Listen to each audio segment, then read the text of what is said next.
ไปปีนภูกันอย่า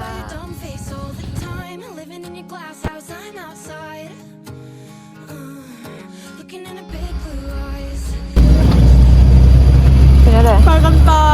ข้าวเต็มปากมีดจับไปพอเลย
เอาคลิป YouTube กูเดี๋ยวมันต้องเกิดแล้วนะ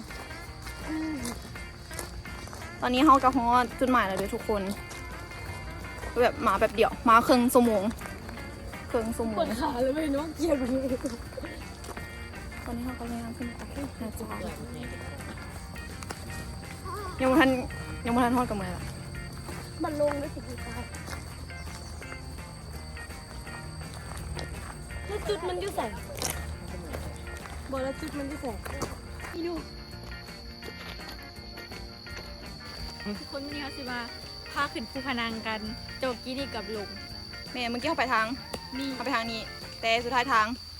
นี่โอเคไปเลย ไปตะไปบ่นได้แต่สมองก็ยังพาไป รอฟังในเดอะโกดครับ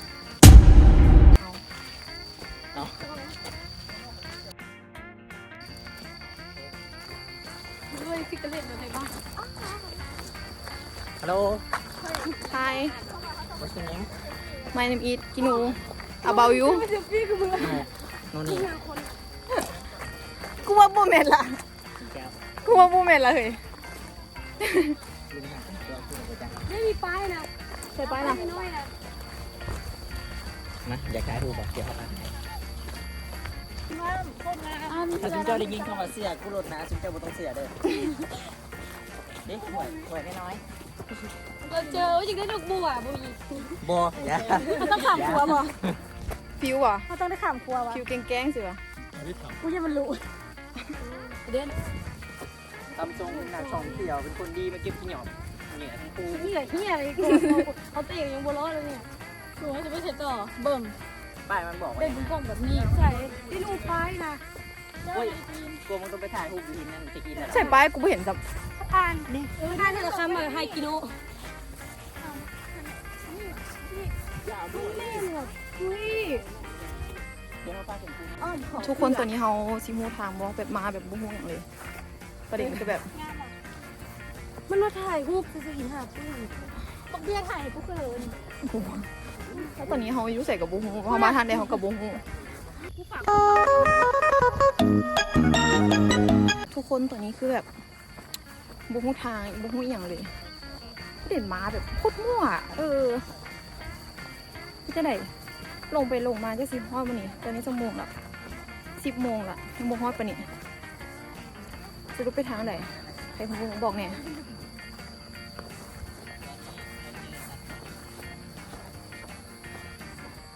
ลุกไปทางในคน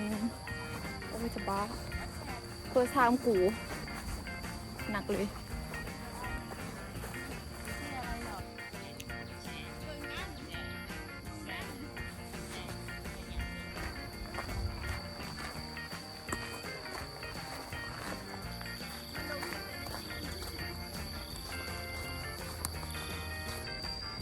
คนเมนมีหัวบอกว่าหรือว่าเมนแบบมองข้าง มีหมองข้ามทุกคน มันมีไหมเป็นขัวข้าม อันนี้บุกว่าน่าจะแมนบ่ทุกคนตอนนี้เรากำลังข้าม ไปที่ไป สะพานคือแบบ เก่ามากระวังพลาดเขาเนี่ยเหยียบเล็กเลยนะเหยียบเล็กคือมื่นนะ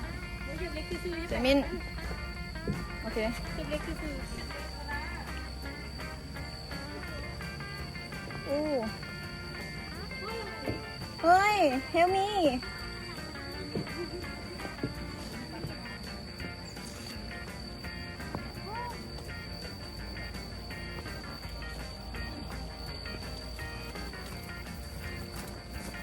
อ้าวอาจจะแม่นถูกทาง ซ้ายขวา ซ้ายเราบอก ซ้ายทางไหน ทางนั้นน่ะมันเป็นทางที่เขาจอดรถแต่ปกติเขาต้องขี่รถเข้ามาแต่ว่ามันบ่มีบ่อนจอดแล้วเขาต้องเข้าคาเฟ่เพื่อหลัดมา เออ ไปหาไปไหลเบาน้ำเขา วันนี้พบกับเซียนหลัง บอกได้เร็ว มาลายยักษ์ มันไรยะน้ำลายไหลย้อย อุ้ยดีนตะกวงซี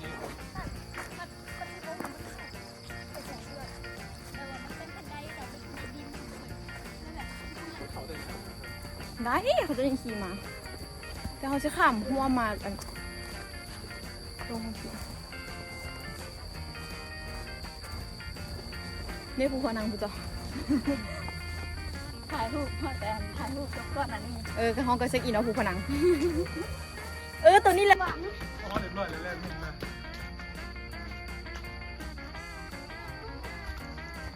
ถ่าย3 คน ตอนนี้ห้องฮอดจุดเช็คอินตัวมีคีวีแบกภูเขาแล้วทุกคนตานึงเดี๋ยวเขาสิพาเลาะเอิงตัวนี้เป็นหนองน่าจะเป็นอันส่วนหลังบ้านค่ะไม่ใช่ส่วนหลังบ้านเป็นหลังบ้านที่มีคนเฮือนอยู่มีเฮือนคนอยู่ทางหน้าหันตัวนี้น่าจะมีทางยางไปบ่รู้ว่ามันจะแม่นไปปีนภูหมอนหรือเปล่า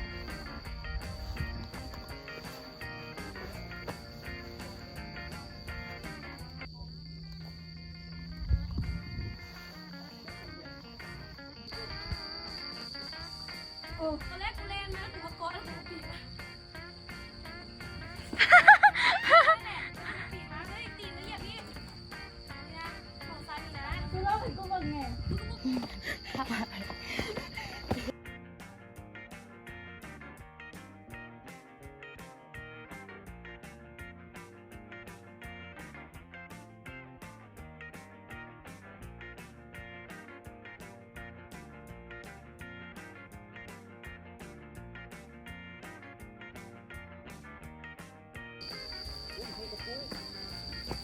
ใช่เหรอ ตัวไหน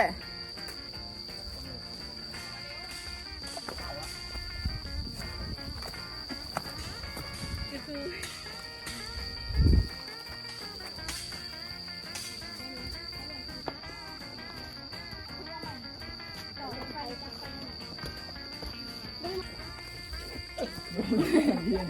ด่าคำแพง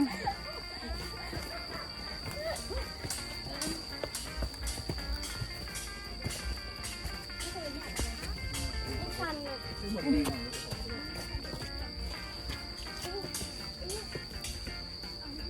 โอ้เดี๋ยวมาเถอะ ไปไหนกินข้าวอยู่เลย มองไหนเคยเบียร์คิม ไม่ไหวละ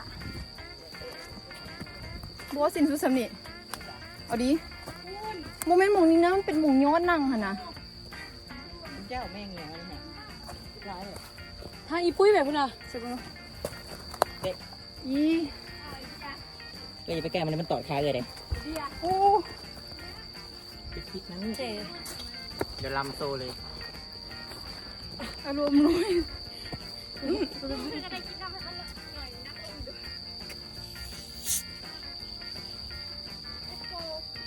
จะได้มินไปกันต่อ มีอย่างไรไปขับป่าแล้วไปหาเห็ด ทุกคนตอนนี้เขา เดี๋ยว เข้ามาในซอกป่าแล้วแมน เดี๋ยว โอ้โห เฮ้ย แบบปุ้ยเชียวรอดบอลอด ทางมีเซเว่น ทุกคนนั่นเธอมีเซเว่นเขาต้องไปให้รอดเขาได้มาแล้วเธอนี่เธอเดี๋ยวพอโอเค ครั้งแรกหรือครั้งสุดท้าย ครั้งแรกครั้งสุดท้าย บอกกูผู้ซีนะกูยัน ผู้สิเป็นจังซี่วะ บอกมันรักมันนี่อีกนะ แท้วะ แบบมันเป็นแบบ มึงเห็นบอสซาเกือบพ้นนี่ เป็นยังไงทุกคน เกือบจนขาดคือเอา คือเอาเกือบจนขาด ตัวมันเป็นตะ ป้า กีบันไดนะ ไปเป็นอะไร ไว้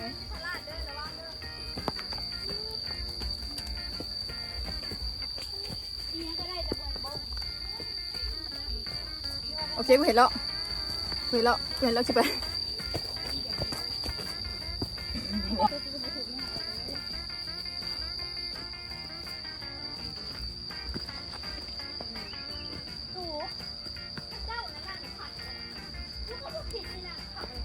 ผักบ่ได้ยุง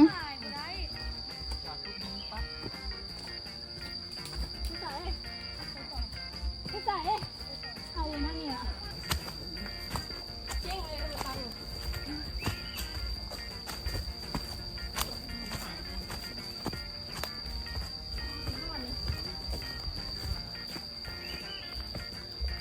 ในตุกน้ำเขาจะเอามาแขวนเลย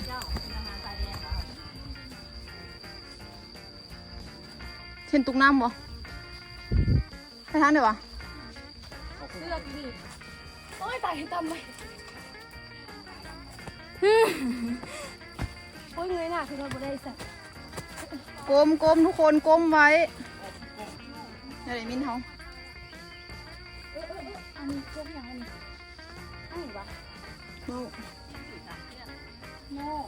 ชิ้นสุดท้ายสมอง ดี ก็ต้องรีบปุ๊บ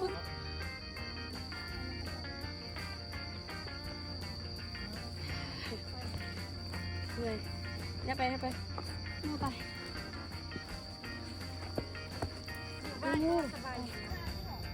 ทุกคน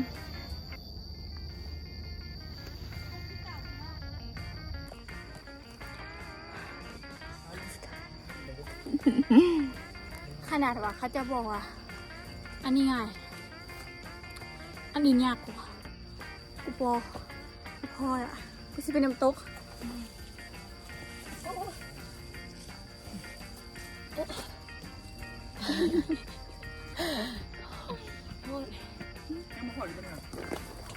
เฮ้ยมันปั่นไหนมันสีห้องว่ะ ตัวมันบุชุดนะ ชุดเท่าไหร่เพื่อนเขาจะยืนอยู่เจนในคันนี้เหรอ ว้าวบุ้ง บอ อ่ะ กดูในตู้จะมีนอนบอกหมุนมันอยู่ในคอจะเลยกิน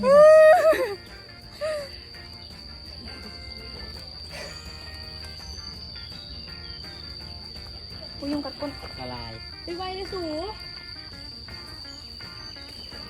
ทุกคนตอนนี้ของใกล้จะท้องจุดหมายแล้วป้าหนาคุยยังไปใส่ฟิลเตอร์แมนมึงอ่ะ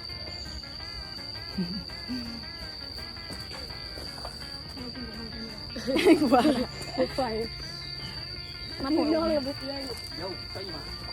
let's go ทุกคนไปกันต่อ ทุกคนตอนนี้คือแบบตอนนี้ฮ้อนแล้วมันฮ้อนหมอนั่น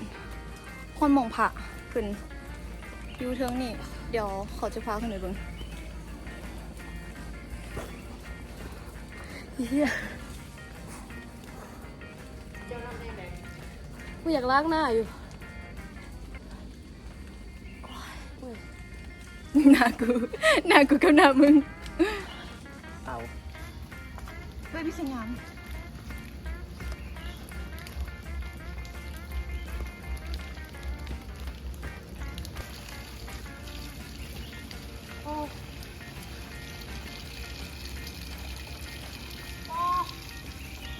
คือหนูต้องทำยังไง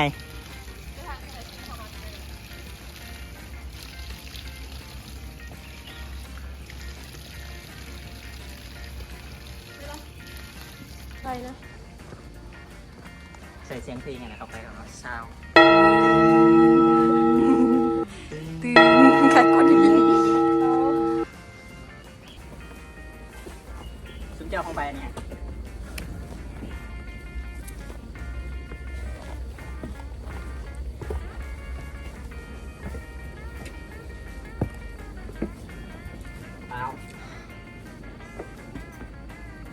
จะได้กินข้าวแล้ว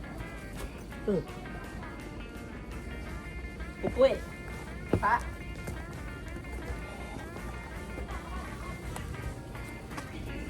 ฮอดแล้วโคตรเมื่อยเลย มันล้างมือได้ฮะ น้ำโคตรเย็นปุ้ยสาดไหมปุ้ยน้ำโคตรเย็นเลย ล้างมือไหม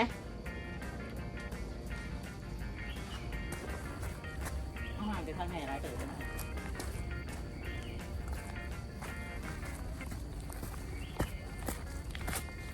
กระเป๋าหลังกัน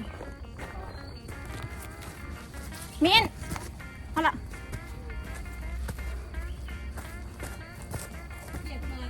จักบุกมือเลย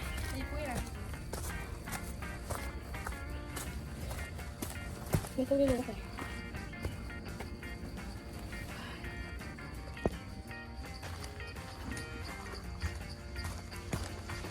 แม่นวะเฮ้ย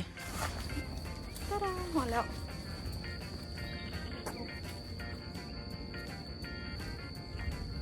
โคตรงามเลยแบบแต่